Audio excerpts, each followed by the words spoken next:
утро, дорогие друзья! В эфире программа «Новый день» на канале НВК Саха. До Нового года осталось 3 дня-то всего лишь на самом деле. Всем доброе утро, всем хорошего настроения. Вы с НВК Саха с новым днем. Вот Дима здесь, наши девушки-красавицы украшают сегодняшний наш эфир. Обычно кого-то мы видим за кадром, потому что они создают сюжеты для наших телезрителей, любимых, уважаемых.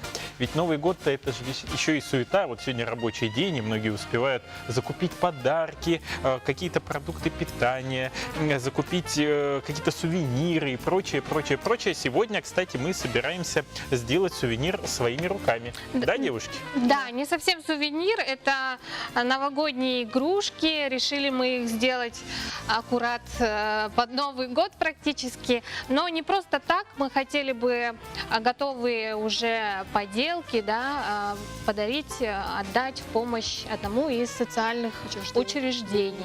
А что получится у нас в итоге, мы обязательно вам покажем в конце нашей программы. Мы с Натальей, пожалуй, начнем. Ну, мы с Димой пошли по простому пути. Мы решили просто сделать эти подарки детям вот в таком виде. Да, Я думаю, вот таком. что им будет тоже приятно их получить. Конечно, конечно. Вот мы... Конкретно от меня будет тесто для лепки. Чисто практичный подарок для детей. Да. Лепить и творить. очень хороший подарок. Замечательно. А от меня вот, хоть и не символ этого года, у нас символ наступающего года – это Хрюшка. свинюшечка, хрюшечка, хрюшка. Это не хрюкает, она пикает. Вот. Пикает где? Ну, пикается свинюшка, она пи-пи-пи делает. Ясно. Вот. Поэтому я думаю, какому-то ребенку доставит удовольствие тоже одевать, раздевать. Конечно, Такую конечно. замечательную Это же такая замечательная игрушка. Мышку. Кстати, вообще, если копнуть в историю елочных игрушек, вот, Дим, ты знаешь, откуда вообще традиция пошла наряжать елку, звезду ставить, вот такие стеклянные шары? Ну, я знаю, что звезда символизирует Вифлеемскую звезду в честь рождения Христа, а вот все остальное я не знаю. Да, ну вот что самое интересное, понятно, что в Советском Союзе пятиконечная звезда приобрела еще и идеологически определенный смысл, ее стали ставить на всех елочках именно сверху. Кстати, традиция до сих пор сохраняется и активно используется. А вот, допустим, стеклянный шар, он символизирует нечто другое. Раньше, вот в Германии вообще традиция пошла наряжать эти елки, украшали яблоками. Яблоками, Да, натуральными. потому что это был символ добра, познания, ведь на Ньютона упало именно яблоко. Вот А почему потом- игрушки круглые, да? Круглой Да. формы. А вот почему именно стали стеклянные шары круглые, это тоже есть определенная история. Как Когда-то у нас в Германии ножницы есть? случился неурожай, и стеклодувы решили таким образом как-то символизировать яблоко в виде елочной игрушки. Что из этого получилось? Вот мы до сих пор пожинаем плоды, потому что у них эти шары ушли просто на ура. А я знаю, что одна из самых старейших мастерских по стеклянным елочным игрушкам находится в Польше. И работает она с 1700, не буду врать, с какого-то года. А Но что, довольно... 17-го? Да, да. Вот, кстати, есть еще одна интересная история появления мишуры. Ведь раньше мишуру делали из серебряных стружек, но серебро, как мы знаем, оно быстро темнеет и уже товарный вид теряется. Свой теряет. Ну, дороговато. И дороговато было бы его делать. Поэтому перешли вот на такие полипропиленовые разные штуки. И это вот как раз в 20 веке в Советском Союзе в 1938 году впервые появилась вот такая мишура. Кстати, и гирлянды тогда же появились. Как интересно. Уважаемые коллеги, ну, поскольку под Новый год принято вспоминать, Подводить итоги, да? каким запомнился уходящий год, какие яркие события произошли в этом году, конечно же, у меня к вам вопрос, чем запомнится вам этот 2018 уходящий год? Дима, отвечай. Ну, на самом деле, этот год, можно сказать, знаковый в моей жизни. Один из самых, потому что... Да, я знаю уже ответ. Ну, начнем с самого начала. Во-первых, я полностью изменил свою жизнь и ушел в творчество. Мне сейчас просто замечательно работать. Я даже не работаю, это мое хобби. Я занимаюсь любимым делом. Во-вторых, у нашей семьи появилось свое жилье, своя квартира. Так. И в-третьих... Поздравляем, Дима. Да. Спасибо Ура. большое. Да, это очень, Молодцы. очень радостно. В-третьих, Конечно. я поступил учебное заведение получать второе высшее образование. Ну, ничего себе. Тоже правильно. Да, да, такой решительный шаг. Ну и самое знаковое событие в моей жизни, вообще в нашей семье, которое произошло, конечно же, это появление второго сына. Вот, это, наверное, самое Молодцы. такое Поздравляем! отличное. Да, мы тебя активно поздравляли всей Спасибо. редакторской командой программы «Новый день». Ну, у меня на самом деле все банально. Этот год был весьма насыщенный. Я сменил 3 места работы. Вот, и вернулся в новый день. Классно, классно. Ну, это Ну, вот тоже тоже хорошо. сейчас занимаемся творческим процессом. Это интересно. Знакомишься с новыми людьми, общаешься. Вот с тобой чаще стали общаться. Тоже хорошо. тоже. Замечательно. Вот, поэтому год просто прекрасный. Я думаю, у каждого человека можно найти какие-то плюсы в этом уходящем году. И ведь самое главное, надо думать о хорошем, ведь хорошее создает позитив на следующий 2019 Да. год. Правильно. Конечно. А Я- у вас, девушки? Да, я бы тоже хотела поделиться. На самом деле у меня не все так масштабно, как у вас, да. Я не приобретала квартиру, я пока еще не стала мамой, но тем не менее Это все я еще хочу. пока. Это все еще пока, да. Я бы хотела отметить, что в этом году я отметила свой юбилейный день рождения. И, ну, по понятным причинам я не буду оглашать свой возраст, потому что я девушка, мне всегда 18. И я хочу сказать, что я настигла такого возраста, когда многое начала понимать и осознавать. И в сегодняшнем своем возрасте я очень счастлива, и я верю, что все чудесное у меня позади, но все самое прекрасное ждет меня впереди. Я предлагаю поздравить Катю с ее 55-летним юбилеем и пожелать ей еще Спасибо. долгих лет жизни. Спасибо, вы очень добры. Наташа. Ну, у меня на самом деле тоже, можно сказать, спокойно проходит, стабильно проходит. И, кстати говоря, проходит мой год, год собаки проходит, а вот наступает год моего супруга, семья. Да. Ну, что могу еще сказать? Ну, летом съездила с сестрами в Краснодарский край. Мы там были впервые. Впервые увидели Черное море. Ну, мне кажется, вот именно вот уходящий год именно запомнится вот отдыхами на Черноморском побережье.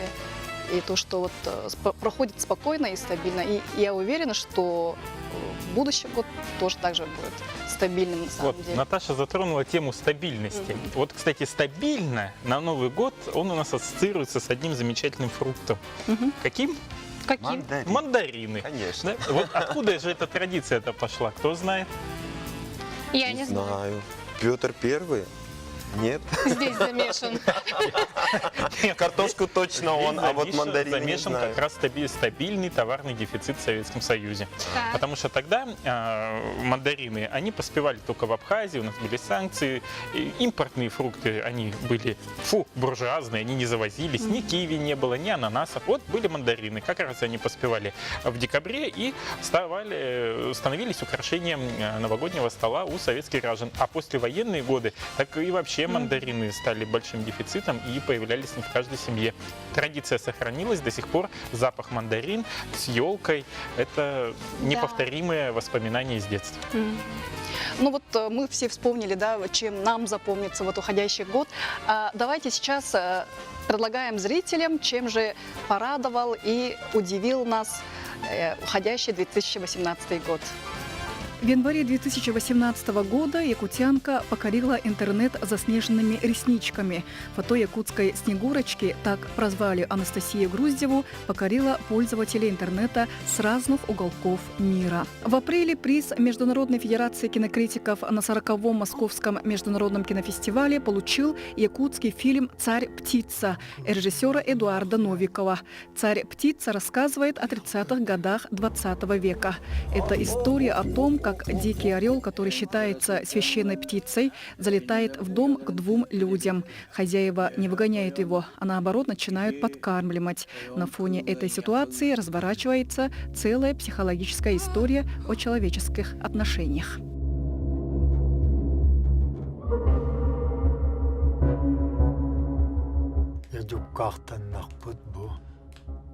В конце мая Владимир Путин провел рабочую встречу с Айсеном Николаевым, в ходе которой сообщил о решении назначить его временно исполняющим обязанности главы региона. А в сентябре на досрочных выборах главы Якутии Айсен Николаев, показав один из лучших результатов по итогам выборов России, одержал уверенную победу и вступил в должность главы Якутии. В июле в Якутии состоялись первые международные интеллектуальные игры для детей. В битве умов приняли участие более 700 одаренных детей из Швеции, Румынии, Словении, Таиланда, Мексики и других зарубежных стран. В октябре пропавших в Анабарском районе Якутии 2 мужчин и 1 девушку нашли живыми и здоровыми. Их искали 6 дней. По словам спасенных людей, первые 2 суток они ночевали под открытым небом. Затем нашли охотничью избушку, в которой не оказалось продуктов питания. Далее они дошли до другой избушки, в которой нашли еду. В ноябре в Якутске прошел чемпионат мира по масс-рестлингу. Представители более чем 39 стран мира приехали в Якутию на чемпионат мира по масс-рестлингу, что показывает высокую ценность этого вида спорта. Отрадно, что народные якутские игры спустя века превратились в зрелищные спортивные схватки. В декабре на конкурсе «Мисс Мира-2018» впервые Россию представила якутянка Наталья Строева. Финал конкурса состоялся в китайском городе Санья.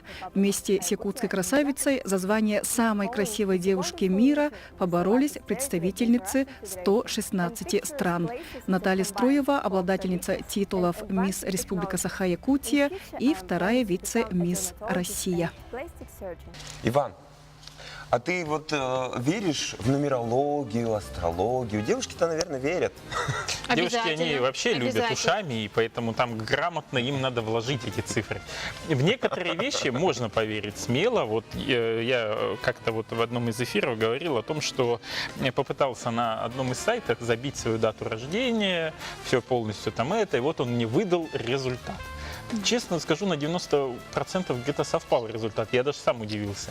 А вообще же это интересно, вот числа приводить к одному однозначному числу, и этим числом символизирует, что же у тебя произойдет. Может быть, это кому-то и помогает. Поэтому у нас существует наша рубрика. Нумерология, конечно. Но сейчас, дорогие друзья, давайте узнаем от нашего эксперта нумерологии Айсулу Ахимовой, что же нас ожидает 31 декабря. Цифра дня по нумерологии 18. Цвет дня, который хорошо усиливает этот день, это все белоснежные тона. Число удачи — 9. В нумерологии этот день называется День эстетических ценностей. Этот день наполнен особой силой и очень сильными энергиями. Гармония этого дня связана с тем, что сегодня одинаково верно работают и ваша интуиция, и логика. Сегодня один из тех редких дней, когда Вселенная слышит не только ваши мысли, но и слова. Будьте более доброжелательны к окружающим, старайтесь не доводить какие-то ситуации, которые могут вас расстраивать, до негатива.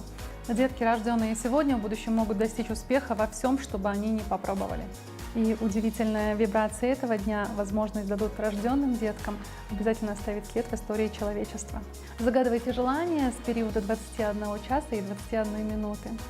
И облачитесь обязательно в хорошее настроение. Окружите себя легкостью, смехом и позитивом. И пусть все самое сокровенное обязательно исполнится. Счастливого вам Нового года, всего самого наилучшего. Доброе утро. Что ж, мы закончили свои игрушки. Наташа, покажи, что получилось У у меня тебя. целых 3 Ух ты, игрушек даже появилось. целых 3. А у Ага, меня у вот тебя такая вот гламурная очень получилась красивая. игрушка. Ага, покажем нашим телезрителям. Не, молодцы, конечно, девочки. Я бы такое Вот, не сделал. у нас ручки-то растут не оттуда, откуда бы Вообще. хотелось бы, чтобы они росли. Именно поэтому у вас готовые игрушки стоят на Да, столе. мужчины зарабатывают Да. и покупают, а девушки не Создают. зарабатывают. Мы не прощаемся с вами. Наш блог поздравляет вас с наступающим Новым годом. Пусть у вас в этом наступающем году будет больше ярких положительных эмоций, ярких событий, больше любви, чтобы здоровье вам было крепкое всегда и помогало вам идти по этой жизни легко и с чувством юмора. Наша передача на этом не заканчивается. Мы передаем слово нашим коллегам Карине Семеновой, Петру Кулаковскому, Марьяне Потаповой и Евгении Арьяновой. С наступающим Новым годом! С наступающим! Наступающим.